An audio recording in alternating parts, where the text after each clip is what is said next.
കന്നഡയിലെ പ്രസിദ്ധയായ യുവ എഴുത്തുകാരി ചേതന തീർത്ഥഹള്ളിയാണ്. ആ ചേതന തീർത്ഥഹള്ളിക്ക് 2 വർഷം മുന്നേ ഒരു അനുഭവം ഉണ്ടായി. എന്താണ് അനുഭവം എന്നറിയുമോ? ചേതന തീർത്ഥഹള്ളി ബീഫ് നിരോധിക്കപ്പെട്ടതിനെതിരെ, ബീഫ് കഴിക്കാൻ പാടില്ല എന്ന് പറഞ്ഞതിനെതിരെ, മുഹമ്മദ് അഖ്ലാഖിനെ തല്ലിക്കൊന്നതിനെതിരെ ബീഫ് റാലിയിൽ പങ്കെടുത്തു പോയി വന്ന ഒറ്റ കാരണത്തിന്റെ പേരിൽ കന്നഡയുടെ എഴുത്തുകാരിയായിരുന്ന യുവ എഴുത്തുകാരിയായിരുന്ന ചേതന തീർത്ഥഹള്ളിയുടെ മകനെ സംഘപരിവാറുകാരെ തടഞ്ഞു വെച്ചിട്ട് ആ മകനോട് പറഞ്ഞു പത്രേ, നിന്റെ അമ്മയെ ഞങ്ങൾ ബലാത്സംഗം ചെയ്യുമെന്ന്, നിന്റെ അമ്മയെ ഞങ്ങൾ ബലാത്സംഗം ചെയ്യുമെന്ന് പറയുന്ന നാണം കെട്ട ഫാഷിസമാണ് ഇന്ത്യ മഹാരാജ്യത്ത് നടപ്പാകുന്നത് എന്ന് പ്രിയപ്പെട്ട സഹോദരങ്ങളെ നമ്മൾ തിരിച്ചറിയേണ്ടതുണ്ട്. നിങ്ങൾക്കറിയുമോ, കന്നഡയിലെ തന്നെ പ്രസിദ്ധനായ ഗവേഷക വിദ്യാർത്ഥിയായ 22 വയസ്സുകാരനായ ഉച്ചങ്കി പ്രസാദിനോട് അദ്ദേഹം സംഘപരിവാരത്തിനെതിരെ എഴുതി എന്ന ഒറ്റ കാരണത്തിന്റെ പേരിൽ കറുത്ത വർഗക്കാരനായ ദലിതനായ ഉച്ചങ്കി പ്രസാദിന്റെ കൈ മുറിച്ചു മാറ്റുമ്പോ സംഘപരിവാര ഫാഷിസം പറഞ്ഞിട്ടുണ്ടെന്നറിയുമോ? അടുത്ത ജന്മത്തിലെങ്കിലും നിനക്കൊരു സവർണനായി പറക്കാൻ കഴിയട്ടെ എന്ന് പറഞ്ഞിട്ട് ഉച്ചങ്കി പ്രസാദിന്റെ കൈ മുറിച്ചു മാറ്റിയ ഭീതിയുടെ ഫാഷിസമാണ് പ്രിയപ്പെട്ടവരെ നമ്മുടെ ഇന്ത്യൻ മണ്ണിൽ നടപ്പാക്കപ്പെടുവാൻ വേണ്ടി ശ്രമിച്ചുകൊണ്ടിരിക്കുന്നത്. നിങ്ങൾക്കറിയുമല്ലോ, 1857 ഇന്ത്യയുടെ 1ാമത്തെ സ്വാതന്ത്ര്യ സമരത്തിന് ബഹദൂർ ഷാ സഫറിന്റെ നേതൃത്വത്തിൽ ബ്രിട്ടീഷ് അധികാരികളുടെ കണ്ണിൽ ചോരയില്ലാത്ത കൊടും കൈരാതങ്ങൾക്കെതിരെ ഈ രാജ്യത്തെ അതീശത്വപ്പെടുത്തിയിട്ട് രാജ്യത്തെ ജനങ്ങളോട് നടപ്പിലാക്കിയ കൊടും ക്രൂരതകൾക്കെതിരെ സ്വതന്ത്ര സമരത്തിന്റെ 1ാം സ്വതന്ത്ര സമരം നടക്കുമ്പോ ബഹദൂർ ഷാ സഫറിന്റെ പിന്നിൽ അണിനിരന്നിട്ട് രാജ്യത്തെ ജനാധിപത്യ മതേതര വിശ്വാസികൾ രാജ്യത്തിന്റെ സ്വതന്ത്ര സമര പോരാട്ടത്തിന്റെ ഭൂമികയിലേക്ക് മാർച്ച് ചെയ്യുമ്പോ പ്രിയപ്പെട്ടവരെ, ഈ രാജ്യത്തിന്റെ ഐക്യത്തെ കുറിച്ച് നമ്മൾ ചിന്തിക്കേണ്ടതുണ്ട്. ഈ രാജ്യത്തിന്റെ സൗഹാർദ്ദത്തെ കുറിച്ച് നിങ്ങൾ ചിന്തിക്കേണ്ടതുണ്ട്. നമുക്കറിയുമല്ലോ, നമ്മുടെ കേരളത്തിന്റെ മണ്ണ് സൗഹാർദ്ദത്തിന്റെ മണ്ണാണ്. കാരണം മമ്പുറം തങ്ങളുടെ പേര് പറഞ്ഞാൽ 22 കാരറ്റ് ഹിന്ദുവായ കോന്തുണ്ണി നായരുടെ ചരിത്രം പറയാതെ മമ്പുറം തങ്ങളുടെ ചരിത്രം പൂർണ്ണമാകില്ല. കുഞ്ഞായി മുസ്ലിയാരുടെ ചരിത്രം പറഞ്ഞാൽ 22 കാരറ്റ് ഹിന്ദുവായിരുന്ന മാങ്ങാട്ടച്ചന്റെ ചരിത്രം പറയാതെ കുഞ്ഞായി മുസ്ലിയാരുടെ ചരിത്രം പൂർണ്ണമാകില്ല. കച്ചേളി ഉദയനന്റെ പേര് പറഞ്ഞു കഴിഞ്ഞാൽ കുഞ്ഞാലി വരക്കാരുടെ പേര് പറയാതെ കച്ചോളി ഉദയനന്റെ ചരിത്രം പറഞ്ഞിട്ട് നമുക്ക് അവസാനിപ്പിക്കാൻ കഴിയില്ല. എന്റെ പ്രിയപ്പെട്ട ജനാധിപത്യ മതേതര വിശ്വാസികൾ, ഒരു കാര്യം നമ്മൾ മനസ്സിലാക്കേണ്ടത്, അത്തരത്തിലുള്ള സൗഹൃദത്തിന്റെ ഇടചേർത്ത ബന്ധങ്ങളുള്ള ഈ കേരളത്തിന്റെ മണ്ണിൽ പോലും ആസൂത്രിതമായ വിദ്വേഷ പ്രചരണങ്ങൾ നടപ്പിലാക്കുവാനുള്ള ബോധപൂർവമായ ശ്രമങ്ങൾ നമ്മുടെ രാജ്യത്ത് നടപ്പാക്കപ്പെട്ടുകൊണ്ടിരിക്കുകയാണ്. നിങ്ങൾക്കറിയുമോ, മമ്പുറന്തങ്ങളെ താടി വെച്ച, തൊപ്പി വെച്ച, ചൂപ ധരിച്ച, ഇസ്ലാമിന്റെ സിംബലൊക്കെയും വാരിപ്പുലുകിയ അധിനിവേശ വിരുദ്ധ പോരാളിയായിരുന്ന മമ്പുറന്തങ്ങളെ കയ്യാമം വെച്ചിട്ട് കാരാഗ്രഹത്തിലേക്ക് കൊണ്ടുപോകാൻ വേണ്ടിയിട്ട് ബ്രിട്ടീഷ് അധികാരികളുടെ പട്ടാളം കടന്നു വന്നപ്പോ ഇവിടെയുള്ള ഹൈന്ദവ സഹോദരങ്ങൾ അവിടെ വസ്ത്രമഴിച്ചു മാറ്റിവെച്ചിട്ട് അർദ്ധനഗ്നരായി നിന്നിട്ട് ബ്രിട്ടീഷ് അധികാരികളുടെ പോലീസ് സൈന്യത്തോട് പറഞ്ഞതെന്തെന്നറിയുമോ? പോലീസ് അധികാരികളോട് പറഞ്ഞതെന്തെന്നോ അറിയുമോ? മമ്പുറം തങ്ങളുടെ കയ്യിലും കാലിലും ചങ്ങലയടിക്കണമെങ്കിൽ ഞങ്ങളുടെ ശവശരീരത്തിൽ ചവിട്ടിയിട്ടല്ലാതെ മമ്പുറം തങ്ങളുടെ മേലെ കൈവെക്കാൻ നിങ്ങൾക്ക് കഴിയില്ല എന്ന് പറഞ്ഞ ഹിന്ദു സഹോദരന്മാരുടെ മതേതരത്വ പാരമ്പര്യത്തിന്റെ മണ്ണാണ് പ്രിയപ്പെട്ടവരെ നമ്മുടെ മണ്ണ്. അന്ന് മമ്പുറം തങ്ങളെ അറസ്റ്റ് ചെയ്യാൻ ഒരു പോലീസ് അധികാരിക്കും കഴിയില്ല. അന്ന് മമ്പുറം തങ്ങളെ അറസ്റ്റ് ചെയ്യാൻ ഒരു പോലീസ് അധികാരിക്കും കഴിഞ്ഞില്ല. എല്ലാവരും പിന്നോട്ട് പോയി. കാരണം അത് മതേതരത്വത്തിന്റെ വിജയമായിരുന്നു.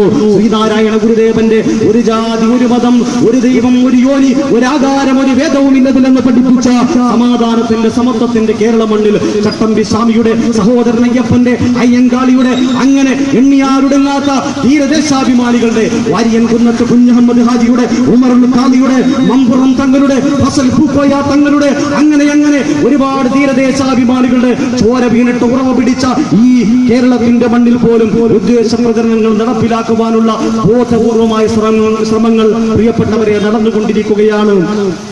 നട്ടാൽ തുളയ്ക്കാത്ത പെരുന്നുണകൾ ഇന്ത്യയിലെമ്പാടും പ്രചരിപ്പിച്ചിട്ട് ഇവിടെ വളരെ ആസൂത്രിതമായ കലാപങ്ങൾ സൃഷ്ടിക്കുവാനുള്ള ബോധപൂർവമായ ശ്രമങ്ങൾ നടക്കുന്നു.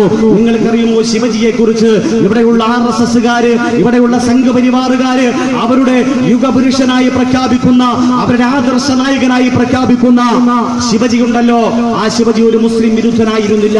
ഇവർ പറയുന്നത് ഹിന്ദുത്വം എന്ന് പറയുന്ന ഈ RSSകാർ ഉയർത്തിപ്പിടിക്കുന്ന രാഷ്ട്രീയ പ്രത്യയശാസ്ത്രത്തിന്റെ രാജ്യത്തിന്റെ ധർമ്മ പോരാളിയായിരുന്നു ശിവജി എന്ന് പറയുന്നല്ലോ. ആ ശിവജി ഇവിടെയുള്ള മുസ്ലിം രാജാക്കന്മാര് നാട് കടത്തി എന്ന് പറയുന്നല്ലോ. പച്ചക്കള്ളമാണ് ആ പച്ചക്കള്ളം. പക്ഷേ നമുക്ക് പുറത്ത് പറയാൻ കഴിയില്ല. അത് പുറത്തു പറഞ്ഞു കമ്മ്യൂണിസ്റ്റ് നേതാവായ ഗോവിന്ദ പൻസാരെ. ഗോവിന്ദ പൻസാരിയെ തെരുവോരത്തിട്ട് പേപ്പട്ടിയെ പോലെ ഇടനെഞ്ചിലേക്ക് വെടിവെച്ചിട്ട് അദ്ദേഹത്തിന്റെ ചിതറിത്തെറിച്ചു പോയ ചോരത്തുള്ളികൾ കാലാട്ടിയിട്ട് ആസുരമായ നൃത്തം നടത്തിയ സംഘപരിവാര ഫാഷിസമാണ് പ്രിയപ്പെട്ടവരെ നമ്മുടെ രാജ്യം ഭരിച്ചുകൊണ്ടിരിക്കുന്നത് എന്ന് നാം തിരിച്ചറിയേണ്ടതുണ്ട്. നിങ്ങൾക്കറിയുമോ, തൊട്ടടുത്ത ദിവസം RSSന്റെ ജോയിന്റ് സെക്രട്ടറി ദത്താത്രേയൻ നടത്തിയ വാർത്താ സമ്മേളനത്തിൽ രാജ്യത്തെ ജനാധിപത്യ മതേതര വിശ്വാസികൾ ഏറ്റവും ശക്തമായി ഭാഷന്റെയും സംസ്കാരത്തിന്റെയും ഈറ്റില്ലമായ കേരളമുണ്ടല്ലോ, ഈ കേരളത്തിലെ ജനാധിപത്യ ഭരണകൂടത്തെ പിരിച്ചുവിട്ടിട്ട് ഏകാധിപത്യത്തിന്റെ രാഷ്ട്രപതി ഭരണം നടപ്പിലാക്കണമെന്ന് പറയുന്ന തരത്തിലേക്ക് ജനാധിപത്യത്തെ അപഹസിക്കുന്ന നാണം കെട്ട നട്ടലില്ലാത്ത ഫാഷിസമാണ് പ്രിയപ്പെട്ടവരെ ഈ രാജ്യത്ത് നടപ്പിലാക്കപ്പെട്ടുകൊണ്ടിരിക്കുന്നത്. അതുകൊണ്ട് നാം എഴുന്നേറ്റ് നിൽക്കേണ്ടതുണ്ട്, നാം പ്രതികരിക്കേണ്ടതുണ്ട്. മുഴുവൻ മതേതര ജനവിശ്വാസികളും വാളും വാരിക്കുന്തവുമായിട്ട് ഞാനും നിങ്ങളും പ്രതികരിക്കേണ്ട ആവശ്യമില്ല. രാജ്യത്ത് ജനാധിപത്യമുണ്ട്, രാജ്യത്ത് സമാധാനപൂർണമായി സമരം ചെയ്യുവാനുള്ള അവകാശവും സ്വാതന്ത്ര്യവുമുണ്ട്. അത് സംരക്ഷിക്കാൻ വേണ്ടിയിട്ട് നിങ്ങൾക്കറിയുമോ, നമ്മളുടെ നട്ടലിന്റെ കശേരികൾക്ക് ബലമുണ്ട് എന്ന് നമ്മുടെ പൂർവ്വഗാമികളായ സ്വതന്ത്ര സമര സേനാനികൾ തെളിയിച്ചിട്ടുണ്ട്. വാര്യൻ കുന്നത്ത് കുഞ്ഞഹമ്മദ് ഹാജിയെ അറസ്റ്റ് ചെയ്തിട്ട് കയ്യിലും കാലിലും ചങ്ങല അടിപ്പിച്ചിട്ട് വധശിക്ഷ നടപ്പിലാക്കാൻ വേണ്ടിയിട്ട് കോട്ടക്കുന്നിന്റെ കീഴിലേക്ക് കൊണ്ടുവന്നപ്പോ കണ്ണ് കെട്ടിയിട്ട് തിരിച്ചു നിർത്തിയിട്ട് വാര്യൻ കുന്നത്ത് കുഞ്ഞഹമ്മദ് ഹാജിയെ വെടിവെക്കാൻ വേണ്ടി ശ്രമിച്ചപ്പോ വാര്യൻ കുന്നത്ത് കുഞ്ഞഹമ്മദ് ഹാജി പറഞ്ഞു, ഞാനൊരു മാപ്പിളയാണ്, മാപ്പിളമാർ മരണത്തെ ഭയപ്പെടാറില്ല, അതുകൊണ്ട് നിങ്ങൾ എന്നെ തിരിച്ചു നിർത്തണ്ട, നിങ്ങൾ എന്റെ കണ്ണ് കെട്ടണ്ട, എന്റെ കണ്ണിലെ കെട്ടടിച്ചിട്ട് എന്റെ നേർക്കുനേരെ നിന്നിട്ട് എന്റെ നെഞ്ചിലേക്ക് വിടവെക്കൂ എന്ന് പറഞ്ഞ നട്ടല്ലുടെ കശേരികൾക്ക് ബലമുള്ള വാര്യൻ കുന്നത്ത് കുഞ്ഞഹമ്മദ് ഹാജിയുടെ പിന്മുറക്കാര് പാകിസ്ഥാനിലേക്ക് പോകാനായി വന്നവരല്ല, അവർ ഈ മണ്ണിൽ പിറന്നവരാണ്, അവർ ഈ മണ്ണിൽ ജീവിക്കുന്നവരാണ്. ഈ രാജ്യത്തുനിന്ന് പുറത്തു പോകേണ്ടത് സംഘപരിവാറിന്റെ ദുഷ്ടപരീക്ഷകളാണ് എന്ന് പറയാൻ ഞങ്ങൾ ആഗ്രഹിക്കുകയാണ്. കാരണം അവരാണ് ഈ രാജ്യത്തിലെ മണ്ണിലെ ജനവിഭാഗത്തെ സാഹോദര്യത്തോടുകൂടി ജീവിച്ച, സമാധാനത്തോടുകൂടി ജീവിച്ച, ഐക്യത്തോടുകൂടി ജീവിച്ച, രാജ്യത്തിലെ ഒരാഘോഷം കടന്നു വരുമ്പോ കൊണ്ടും കൊടുത്തും പങ്കുവെച്ചും ആഘോഷിച്ചും കെട്ടിപ്പിടിച്ചും ജീവിച്ച ഈ രാജ്യത്തെ പാവപ്പെട്ട മനുഷ്യർക്കിടയിൽ വിദ്വേഷത്തിന്റെ ആസൂത്രിതമായ കലാപങ്ങൾ സൃഷ്ടിക്കുവാനുള്ള ആസൂത്രിതമായ കഥകൾ പ്രചരിപ്പിച്ചത് ഇവിടെയുള്ള സംഘപരിവാറുകാരാണ്. നിങ്ങൾക്കറിയുമോ, രാമന്റെ പേരിലല്ലേ, ശ്രീരാമചന്ദ്രന്റെ പേരിലല്ലേ 1992 ബാബരി മസ്ജിദിന്റെ താഴികക്കുടങ്ങൾ തച്ചു തകർത്തു തരിപ്പണമാക്കപ്പെട്ടത്? ആരായിരുന്നു ശ്രീരാമനെന്ന് പ്രിയപ്പെട്ട സഹോദരങ്ങളെ, നമ്മുടെ രാമായണം പഠിക്കണം. വാൽമീകിയുടെ രാമായണം. ആരായിരുന്നു വാൽമീകി? രത്നാകരനായിരുന്നു വാൽമീകിയുടെ പഴകിയ പേര്. ഒരു കൊള്ളക്കാരനായിരുന്നു. ജീവിതത്തിന്റെ വല്ലാത്ത ദുർഗന്ധം വധിക്കുന്ന ഭൂതകാലം മാറ്റിവെച്ചിട്ട് വാൽമീകി മഹർഷി എന്ന ദീക്ഷാനാമം സ്വീകരിച്ചിട്ട് തമസാനദിയിൽ കുളിക്കുന്നതിന് വേണ്ടിയിട്ട് വാൽമീകി മഹർഷി കടന്നു വരുമ്പോ വാൽമീകി മഹർഷിക്ക് ഒരു വല്ലാത്ത ദീനവിലാപം കേൾക്കാനുള്ള ഇടയായി. ആരോ നിലവിളിക്കുന്നത് കേട്ടിട്ട് കുളി അവസാനിപ്പിച്ചിട്ട് കരക്കുകയറിയ വാൽമീകി മഹർഷി കണ്ടത് ക്രൗഞ്ചകവിദിനങ്ങളൊന്നിനെ വേട്ടയാടിയിട്ട് ചോര ചിതറിത്തെറിച്ചിട്ട് തലയിൽ കിടന്ന് മരണവെപ്രാളപ്പെടുന്ന തന്റെ ഇണക്കുരുവിയുടെ അടുക്കൽ തലതല്ലിയിട്ട് ആർത്തു കലയുന്ന, അതിനെ കൂടി വേട്ടയാടാൻ ശ്രമിക്കുന്ന കാട്ടാളനെയാണ് വാൽമീകി മഹർഷി കണ്ടത്. വാൽമീകി മഹർഷി ഉടൻ തന്നെ വന്നിട്ട് ആ അമ്പിലേക്കും വില്ലിലേക്കും കടന്നു പിടിച്ചിട്ട് ആ കാട്ടാളനോട് പറഞ്ഞത്, നിഷാദ, അരുത് കാളാട്ട, അരുത് കാട്ടാള, ഒരു കുരുവി കുഞ്ഞിന്റെ ചോരത്തുള്ളി പോലും വീണിട്ട് ഈ ഭാരതത്തിന്റെ മണ്ണ സമാധാനപൂരിതമാകാൻ പാടില്ല എന്ന് പറഞ്ഞിട്ട് കാട്ടാളന്റെ കൈപിടിച്ച മാനിഷാദ പ്രതിഷ്ഠാങ്ക മഹമശാശ്വതീ സമ എത്ര ഉഞ്ചബിദിനാദേക മമതീ കാമമോഹിത എന്ന് പറയുന്ന ഉജ്ജ്വലമായ ശ്ലോകത്തെ, ഉജ്ജ്വലമായ ശ്ലോകങ്ങളെ അത് വാൽമീകിയുടെ നമ്പരമായിരുന്നു. രത്നാകരൻ എന്ന പേരുള്ള കൊള്ളക്കാരന്റെ മാനസിക പരിവർത്തനത്തിന് വാൽമീകി എന്നുള്ള ദീക്ഷാനാമം സ്വീകരിച്ചപ്പോ തമസാ നദിയിൽ മുങ്ങി നിവർന്നിട്ട് ആ വാൽമീകി നദിയുടെ നെഞ്ചിനെ പൊള്ളിച്ച നമ്പരമുണ്ടല്ലോ. ഒരു കുരുവി കുഞ്ഞിനെ വേട്ടയാടിയ കാട്ടാളന്റെ നിഷ്ഠൂര പ്രവൃത്തി പോലും ഈ ഭാരത മണ്ണിൽ പാടില്ല എന്ന് പഠിപ്പിക്കുമ്പോ രാജ്യം കാൽക്കുന്ന 22 വയസ്സുള്ള ഒരു ധീര ജവാന്റെ 55 വയസ്സ് പ്രായമുള്ള മുഹമ്മദ് അഖ്ലാഖ് എന്ന പേരുള്ള പാവപ്പെട്ട പിതാവിനെ നിഷ്ഠൂരമായി തല്ലിക്കൊല്ലുന്ന ശ്രീരാമചന്ദ്രന്റെ ആദർശങ്ങൾക്ക് വിരുദ്ധമായ നടപടിക്രമങ്ങളാണ് ശ്രീരാമചന്ദ്രനെ പൂജിക്കുന്നു എന്ന് അവകാശപ്പെടുന്ന സംഘപരിവാരം നമ്മുടെ രാജ്യത്ത് നടപ്പിലാക്കപ്പെട്ടുകൊണ്ടിരിക്കുന്നത് എന്ന് പ്രിയപ്പെട്ട സഹോദരങ്ങളെ നമ്മൾ തിരിച്ചറിയേണ്ടതുണ്ട്. ഹൈന്ദവ പുരാണങ്ങൾ എന്താ പറഞ്ഞത്? ബാന്ധവ മാനവ സർവേ സ്വദേശ ഭുവനത്രയം. ലോകത്തുള്ള ഇന്ത്യയിലുള്ള എന്നല്ല, ലോകത്തുള്ള സകലമാന മനുഷ്യരും ബന്ധുക്കളാണെന്ന് പഠിപ്പിച്ച ഹൈന്ദവ മതത്തിന്റെ വിശ്വാസികളായ സഹോദരങ്ങൾക്ക് ഒരിക്കലും സംഘപരിവാറുകാരാകാൻ കഴിയില്ല. ഒരിക്കലും അവർക്ക് RSSകാരാവാൻ കഴിയില്ല. RSSകാര് ഹിംസയുടെ ഉപാസകരാണ്. അവർ ഹിറ്റ്ലറെ കണ്ടുപിടിച്ചവരാണ്. അവർ മുസോളിനിയെ കണ്ടുപിടിച്ചവരാണ്. അവർ കൊലയും നടത്തിയിട്ട് അധികാരത്തിലേക്കുള്ള കുറുക്കുപിഴികൾ അന്വേഷിക്കുന്നവരാണ്. മഹാത്മാഗാന്ധിയുടെ നെഞ്ചിന്റെ നേരെ വെടിവെച്ച പാരമ്പര്യമുള്ളവരാണ് ഇവിടെയുള്ള സംഘപരിവാറുകാർ. ആരാണ് മഹാത്മാഗാന്ധി എന്നറിയുമോ? 1947 ഇന്ത്യയുടെ സ്വാതന്ത്ര്യത്തിന്റെയും സമത്വത്തിന്റെയും മൂവർണ്ണ പതാക അങ്ങ് ചെങ്കോട്ടയിൽ വാനിലേക്ക് പറക്കുമ്പോ ആർദ്ധരാത്രിയിൽ മഹാത്മാഗാന്ധി എവിടെയായിരുന്നു എന്നറിയുമോ? അങ്ങ് ബംഗാളിലായിരുന്നു. ബംഗാളിൽ കത്തിപ്പടർന്നു പോയ തീഷ്ണമായിട്ടുള്ള വർഗീയ കലാപത്തെ അവസാനിപ്പിക്കുന്നതിന് വേണ്ടിയിട്ട് ഉപവാസം ഇരുന്നിട്ട് ഈ നാട്ടിലെ മക്കളെ തമ്മിലടിക്കാൻ പാടില്ല, എന്നെ കൊന്നിട്ട് വേണം നിങ്ങൾ തമ്മിലടിക്കാനെന്ന് പറഞ്ഞ മഹാത്മാഗാന്ധി ഉണ്ടല്ലോ. എന്റെ ഒരു കണ്ണ് മുസ്ലിമാണെങ്കിൽ എന്റെ മറ്റേ കണ്ണ് ഹിന്ദുവാണെന്ന് പറഞ്ഞ രാജ്യത്തിന്റെ ആദരണീയനായ സ്നേഹാധീനനായ രാഷ്ട്രപിതാവ് മോഹൻദാസ് കരംചന്ദ് ഗാന്ധിയുടെ നെഞ്ചിന്റെ നേരെ നിറതോക്കുയർത്തിയിട്ട് വെടിവെച്ച സംഘപരിവാരം ഇന്ന് ഇന്ത്യയെ തല്ലിക്കൊല്ലാൻ ശ്രമിച്ചുകൊണ്ടിരിക്കുകയാണ്. ഇന്ത്യയിൽ വെറുപ്പിന്റെ രാഷ്ട്രീയം പ്രചരിപ്പിക്കാൻ ശ്രമിച്ചുകൊണ്ടിരിക്കുകയാണ്. മനുഷ്യരെ തമ്മിലടിപ്പിക്കാൻ ശ്രമിച്ചുകൊണ്ടിരിക്കുകയാണ്. പ്രിയപ്പെട്ട സഹോദരങ്ങളെ, നിങ്ങൾക്കറിയുമോ മലബാറിലേക്ക് കടന്നു ചെല്ലുമ്പോ അവിടെ ഒരു രാമായണമുണ്ട്. എന്താണ് ആ രാമായണത്തിന്റെ പേരെന്നറിയുമോ? മാപ്പിള രാമായണം. ഇവിടെയുള്ള മുസ്ലിം ജനവിഭാഗം അവരുടെ കേരളത്തിന്റെ ഔദ്യോഗിക ഭാഷയായി സ്വീകരിച്ചിട്ടുള്ള അറബി മലയാളത്തിൽ രചിക്കപ്പെട്ട ഖുർആനിന്റെ ഭാഷകൾ പോലും കടന്നുകൂടിയിട്ടുള്ള മാപ്പിള രാമായണത്തിന്റെ നാട്ടിലാ സഹോദരങ്ങളെ നമ്മൾ ജീവിക്കുന്നത്. 1000-ലധികം സൂപ്പർ ഹിറ്റ് മാപ്പിള ഗാനങ്ങൾ കേരളത്തിൽ സമർപ്പിച്ച OM കരിവാരക്കുണ്ട് എന്ന് പേരുള്ള സർഗാധരനായ എഴുത്തുകാരൻ കവി ഒരു പുതിയ സംരംഭത്തിന് തുടക്കം കുറിച്ചിരിക്കുകയാണ്. ഇസൽ രാമായണം എഴുതാൻ. എന്താണ് ഇസൽ രാമായണം എന്നറിയുമോ?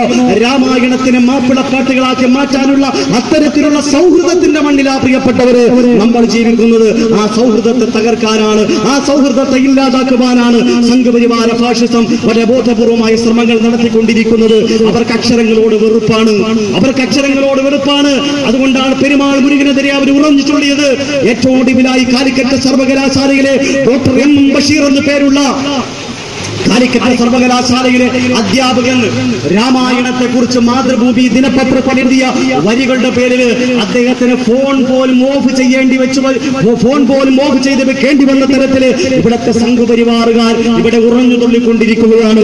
അതുകൊണ്ട് എന്റെ പ്രിയപ്പെട്ട സഹോദരങ്ങളെ, നമ്മൾ ഉണർന്നെഴുന്നേൽക്കേണ്ടതുണ്ട്. നമ്മുടെ ഇന്ത്യയെ തിരിച്ചുപിടിക്കാൻ ഈ ഇന്ത്യ RSSകാർക്ക് അച്ചാരം കിട്ടിയ ഇന്ത്യയല്ല. ഇവിടെ നമ്മുടെ പൂർവ്വപിതാക്കൾ രക്തം ചിന്തികിട്ട് കണ്ണുനീര് വാർത്തിട്ട് നേടിയെടുത്ത സ്വാതന്ത്ര്യത്തിന്റെ രോമാഞ്ചജനകമായ ചരിത്രങ്ങൾ ഉറങ്ങിക്കിടക്കുന്ന ഭാരത മണ്ണിലാ പ്രിയപ്പെട്ടവരെ ഞാനും നിങ്ങളും ജീവിക്കുന്നത്. ഈ മണ്ണിനെ കലാപകലുഷിതമാക്കാൻ നാം അനുവദിച്ചുകൂടാ. നിങ്ങൾക്കറിയുമോ, ഉത്തരേന്ത്യയിലേക്ക് കടന്നു ചൊല്ലുമ്പോ 1857 ഷാഹ് ഷഹീദ് ഇസ്മായിൽ എന്നറിയപ്പെടുന്ന വീരോദാത്തമായ പോരാട്ടം നയിച്ച അയ്യൂബ് പണ്ഡിതന്റെ നേതൃത്വത്തിൽ അനേകായിരം പണ്ഡിതന്മാരുടെ ജീവൻ കൊടുത്തു നേടിയ സ്വാതന്ത്ര്യമാണ് നമ്മുടെ സ്വാതന്ത്ര്യം. ടാഗോറും നെഹ്റുവും ഒക്കെ നേടിയെടുത്ത സ്വാതന്ത്ര്യം, മഹാത്മാഗാന്ധി നേടിയെടുത്ത സ്വാതന്ത്ര്യം, അങ്ങനെ എണ്ണിയാലൊടുക്കാത്ത പേരറിയപ്പെടാത്ത അനേകായിരം രക്തസാക്ഷികളുടെ കണ്ണുനീര് വീണ് കുതിർന്ന ഭാരതത്തിന്റെ മണ്ണിനെ RSSകാർക്ക് അവകാശപ്പെടാനുള്ള യോഗ്യതയില്ല. കാരണം അവരുടെ നേതാവ് KB ഖഡ്ഗേവർ പറഞ്ഞത് എന്താണെന്നറിയുമോ? Don't waste your energy. നിങ്ങൾ ഒരിക്കലും നിങ്ങളുടെ ആയുരാരോഗ്യത്തെ ബ്രിട്ടീഷുകാർക്കെതിരെ സമരം ചെയ്തിട്ട് പാഴാക്കരുത്. നിങ്ങളുടെ ശത്രു ആരെന്നറിയുമോ? ഇവിടെയുള്ള ന്യൂനപക്ഷക്കാരനാണ്, ഇവിടെയുള്ള ക്രിസ്ത്യാനിയാണ്, ഇവിടെയുള്ള മുസ്ലിമാണ്, ഇവിടെയുള്ള ദലിതനാണ്.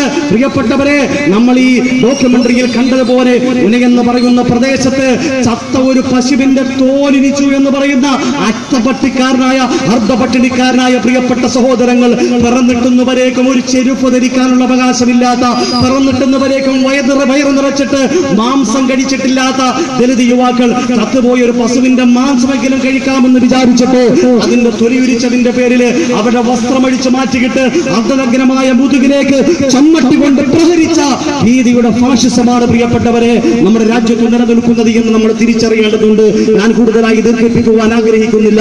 എന്റെ പ്രിയപ്പെട്ട ജനാധിപത്യ മതേതര വിശ്വാസികളോട് എനിക്ക് പറയുവാനുള്ളത്, അതുകൊണ്ട് എന്റെ ശബ്ദം ശ്രമിക്കുന്ന വളരെ സ്നേഹാദരായ ഹൈന്ദവ സുഹൃത്തുക്കളോട്, മതേതര വിശ്വാസികളോട്, എല്ലാ മതത്തിലും പെട്ട വിശ്വാസികളോട് എനിക്ക് പറയുവാനുള്ളത്, നമുക്ക് പണ്ട് ഓണം ആഘോഷിക്കാം, നമുക്ക് പണ്ട് പെരുന്നാൾ ആഘോഷിക്കാം. ഇന്നത്തെ പോലെ വിലക്കുകളില്ല. അന്ന് നമ്മൾ കൊണ്ടും കൊടുത്തും പരസ്പരം വാങ്ങിയും പങ്കുവെച്ചും ജീവിച്ച ഈ കേരള മണ്ണിനെ കലാപകലുഷിതമാക്കാൻ നാം അനുവദിച്ചുകൂടാ എന്ന് പറയാൻ കേരള മുസ്ലിം യുവജന ഫെഡറേഷൻ ഫാഷിസ്റ്റ് കൊലവിളിയെ അവസാനിപ്പിക്കുക എന്ന് പറയാൻ നിങ്ങൾക്കറിയുമല്ലോ.